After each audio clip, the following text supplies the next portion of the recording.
Welcome to Google I/O. Thank you for joining us. We're at an important inflection point in computing, and it's exciting to be driving technology forward. And we're excited about how we can approach our mission with renewed vigor thanks to the progress we see in AI. Healthcare is one of the most important fields AI is going to transform. If you go and analyze over 100,000 data points per patient, more than any single doctor could analyze, we can actually quantitatively predict the chance of readmission 24 to 48 hours before, earlier than traditional methods. It gives doctors more time to act. Another example of one of our core products, which we are redesigning with AI, is Gmail. We call it Smart Compose. So as the name suggests, we use machine learning to start suggesting phrases for you as you type.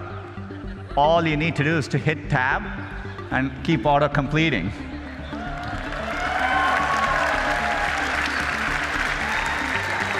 We are rolling out Smart Compose to all our users this month and hope you enjoy using it as well.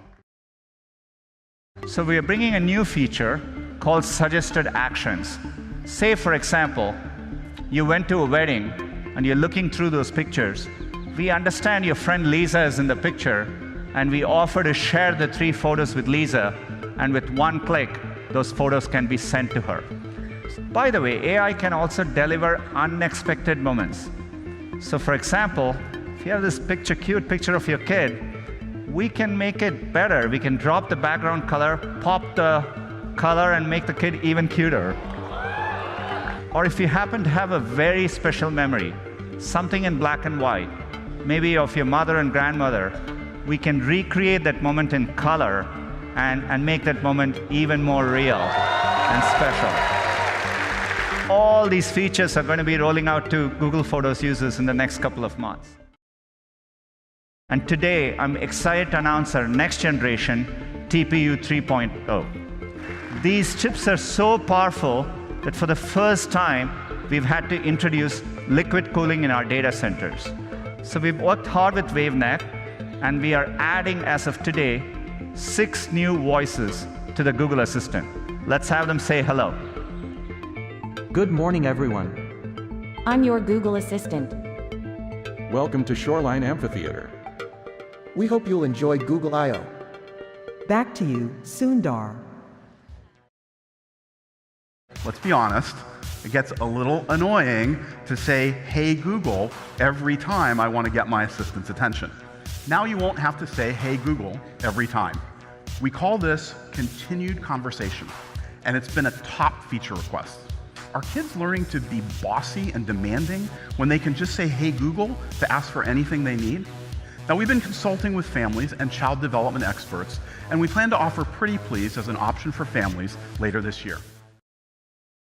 Let's say you want to ask Google to make you a haircut appointment on Tuesday between 10 and noon.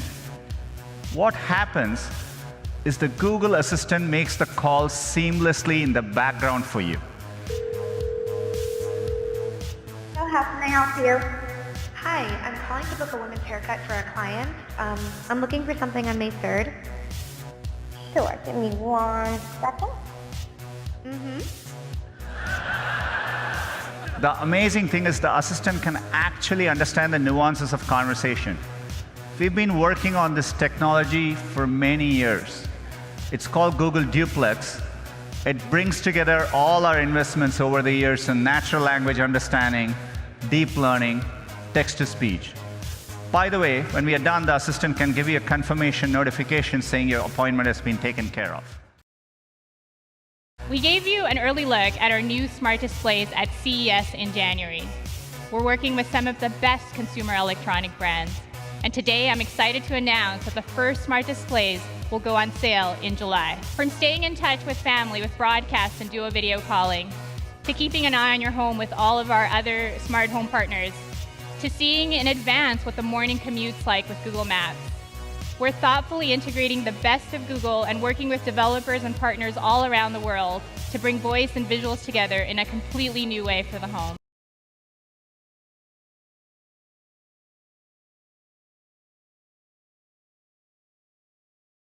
With the new Google News, we set out to help you do 3 things. First, keep up with the news you care about. Second, understand the full story. And finally, enjoy and support the sources you love. We're rolling out on Android, iOS, and the web in 127 countries starting today. Android P. AI underpins the first of 3 themes in this release, which are intelligence, simplicity, and digital well-being. With Android P, we partnered with DeepMind to work on a new feature we call Adaptive Battery. It's designed to give you a more consistent battery experience. And then with this understanding, the operating system adapts to your usage patterns so that it spends battery only on the apps and services that you care about. Adaptive Brightness learns how you like to set the brightness slider, given the ambient lighting, and then does it for you in a power-efficient way. With Android P, we're going beyond simply predicting the next app to launch to predicting the next action you want to take. We call this feature App Actions. Slices are a new API for developers to define interactive snippets of their app UI that can be surfaced in different places in the OS. If I type Lyft into the Google Search app, I now see a slice from the Lyft app installed on my phone. Lyft is using the Slice API's rich array of UI templates to render a slice of their app in the context of search. And then Lyft is able to give me the price for my trip to work, and the slice is interactive, so I can order the ride directly from it. Pretty nice. I'm really excited to announce MLKit, a new set of APIs available through Firebase. With MLKit, you get on-device APIs to text recognition, face detection, image labeling, and a lot more. And MLKit also supports the ability to tap into Google's cloud-based ML technologies. We think we can help users with their digital well-being in 4 ways. We want to help you understand your habits, focus on what matters, switch off when you need to, and above all, find balance with your family. In Android, we're actually going to give you full visibility into how you're spending your time. The apps where you're spending your time, the number of times you unlocked your phone on a given day, the number of notifications you got, and we're going to really help you deal with this better. Android P will show you a dashboard of how you're spending time on your device. We're making improvements to Do Not Disturb mode, to silence not just the phone calls and texts, but also the visual interruptions that pop up on your screen. We've created a new gesture that we've affectionately codenamed Shush. If you turn your phone over on the table, it automatically enters Do Not Disturb, so you can focus on being present. No pings, vibrations, or other distractions. Android P will help you set up a list of contacts that can always get through to you with a phone call, even if Do Not Disturb is turned on. So we created Wind Down mode. You can tell the Google Assistant what time you aim to go to bed, and when that time arrives, it will switch on Do Not Disturb and fade the screen to grayscale. Well, today, we're announcing Android P Beta. And with efforts in Android Oreo to make OS upgrades easier, Android P Beta is available on Google Pixel and 7 more manufacturer flagship devices today. Maps was built to assist everyone, wherever they are in the world. We're now able to automatically add new addresses, businesses, and buildings that we extract from Street View and satellite imagery directly to the map. This is critical in rural areas, in places without formal addresses, and in fast-changing cities like Lagos here, where we've literally changed the face of the map in the last few years. We're adding a new tab to Maps called For You. It's designed to tell you what you need to know about the neighborhoods you care about, new places that are opening, what's trending now, and personal recommendations. We've created a score called Your Match to help you find more places that you'll love. Your Match uses machine learning to combine what Google knows about hundreds of millions of places with the information that I've added.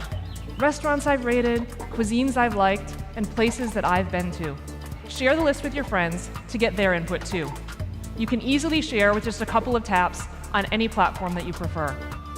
Then, my friends can add more places if they want to, or just vote with one simple click, so we can quickly choose a group favorite. So now, instead of copying and pasting a bunch of links and sending text back and forth, decisions can be quick, easy, and fun. What if the cameras can help us answer questions? Questions like, where am I going? Or what's that in front of me?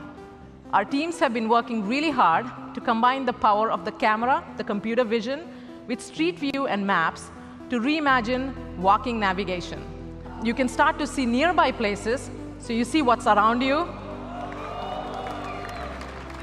And just for fun, our team's been playing with an idea of adding a helpful guide, like that there, so that it can show you the way. VPS, Visual Positioning System, that can estimate precise positioning and orientation. We think the camera can also help you do more with what you see. That's why we started working on Google Lens. Oh, that cute dog in the park, that's a Labradoodle. Lens can now recognize and understand words. With smart text selection, you can now connect the words you see with the answers and actions you need.